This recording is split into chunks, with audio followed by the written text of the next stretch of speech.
Fue el 7 de junio del año 1099. En los polvorientos desiertos de Palestina, una larga columna de tropas cristianas finalmente llegó a su tan esperada meta, la ciudad sagrada de Jerusalén. El asedio de Jerusalén, la culminación de todos los esfuerzos de la Primera Cruzada, estaba a punto de comenzar. La Primera Cruzada fue convocada en el año 1095 a petición del emperador bizantino Alejo I, quien pretendía recuperar los territorios perdidos ante los estados musulmanes que se expandían hacia el este. La respuesta de los reinos europeos fue una gran operación militar destinada a establecer instituciones cristianas en Tierra Santa y, sobre todo, a conquistar la ciudad sagrada de Jerusalén. Después de innumerables batallas entre ellos mismos, contra los musulmanes, contra el tiempo, la sed y la escasez de provisiones, los cruzados finalmente habían alcanzado su objetivo. Jerusalén ya estaba ante sus ojos. El ejército cristiano estaba dirigido por una coalición de normandos italianos y nobles francos. Entre los nombres más importantes estaban Raimundo IV, conde de Tolosa, Roberto II de Normandía, Roberto II de Flandes y el célebre caballero normando Tancredo.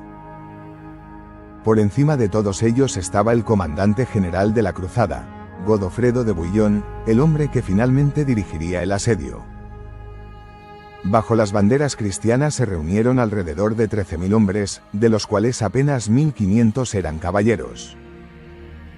Eso era todo lo que quedaba de un ejército que alguna vez había sido enorme, mientras los cruzados se preparaban para el asedio. Desde lo alto de las murallas, los defensores de Jerusalén observaban cada movimiento. La ciudad estaba bajo el mando del emir fatimí Iftikhar al-Dawla, quien se había preparado con sumo cuidado.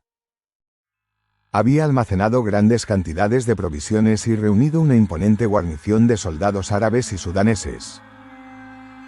El contraste entre ambos bandos era marcado. Mientras los musulmanes estaban bien abastecidos y organizados, el ejército cristiano sufría por la falta de cohesión y, sobre todo, por la escasez de suministros. Una de las medidas más crueles del emir fue envenenar los pozos cercanos. Así, los sitiadores se vieron obligados a recorrer más de 6 millas bajo el sol abrasador para alcanzar la fuente de agua más cercana. Además, un destacamento de 400 jinetes musulmanes patrullaba constantemente los alrededores de la ciudad, cuya única misión era hostigar a los grupos de exploración y abastecimiento de los cruzados. El comandante cruzado, Godofredo de Bouillon, comprendía perfectamente que no contaba ni con suficientes hombres ni con suficientes provisiones para desgastar a los defensores mediante un asedio prolongado. Por eso, la preparación para un asalto rápido comenzó casi de inmediato. El relieve alrededor de Jerusalén complicaba aún más la situación. Los profundos barrancos que corrían por los lados este y oeste de la ciudad hacían que un ataque desde allí fuera casi imposible.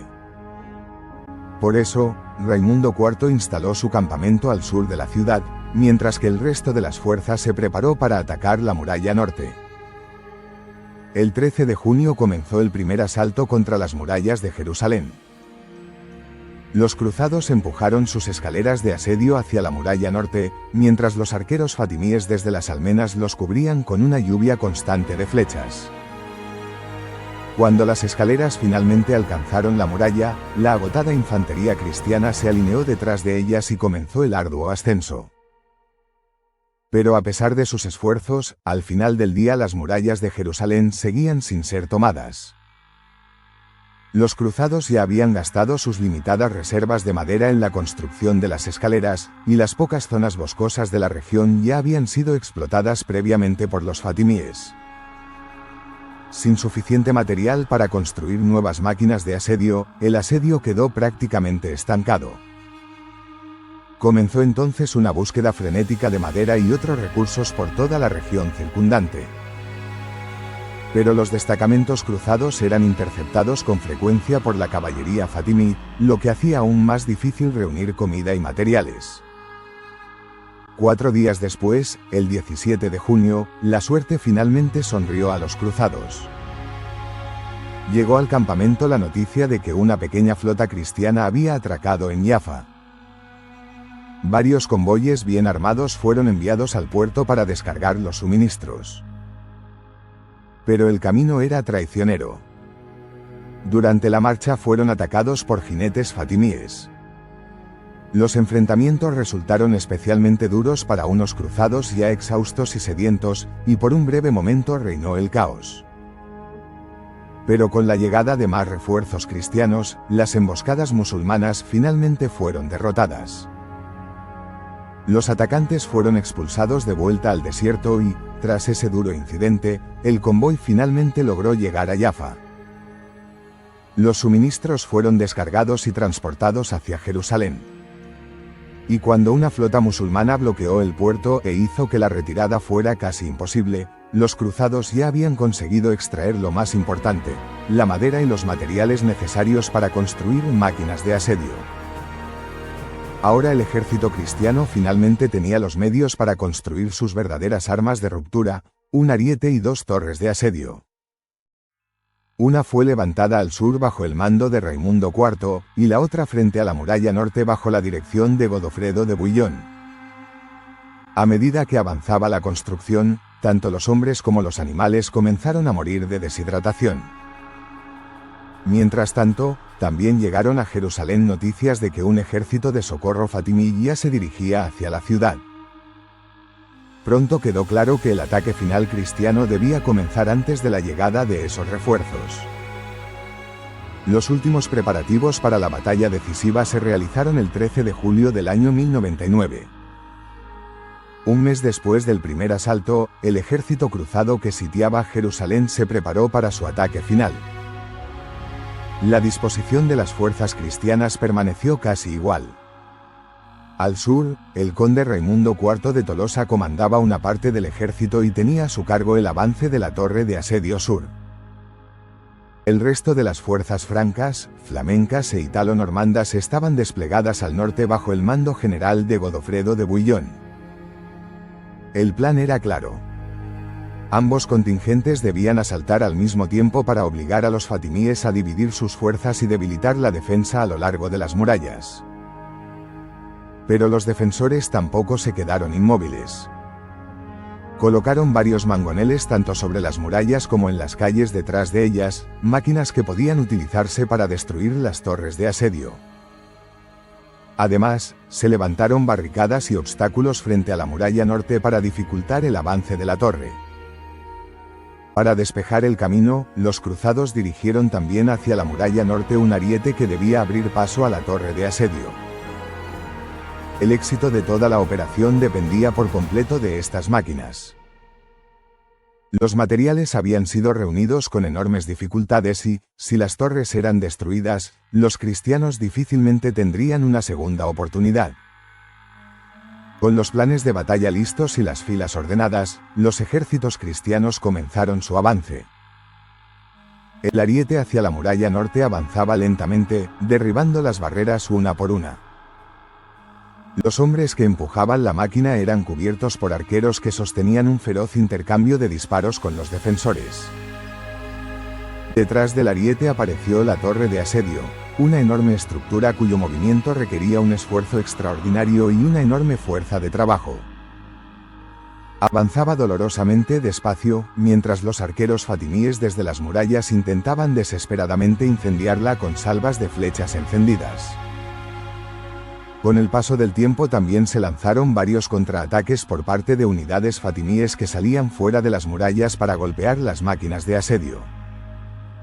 Los combates fueron feroces, pero los cruzados lograron rechazar esos ataques.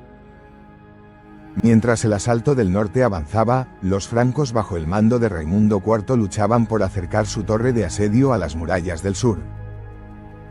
Allí, las almenas estaban repletas de arqueros y el avance era extremadamente difícil. Finalmente, la presión de los francos se debilitó gravemente después de que su torre de asedio fuera incendiada por las flechas de fuego de los defensores. Así, a pesar de sus enormes esfuerzos, cuando cayó la noche, las murallas de Jerusalén seguían sin haber sido abiertas. Pero la retirada ya no era posible. Ninguna de las torres de asedio había alcanzado definitivamente las fortificaciones, y los cruzados estaban demasiado profundamente comprometidos en la batalla.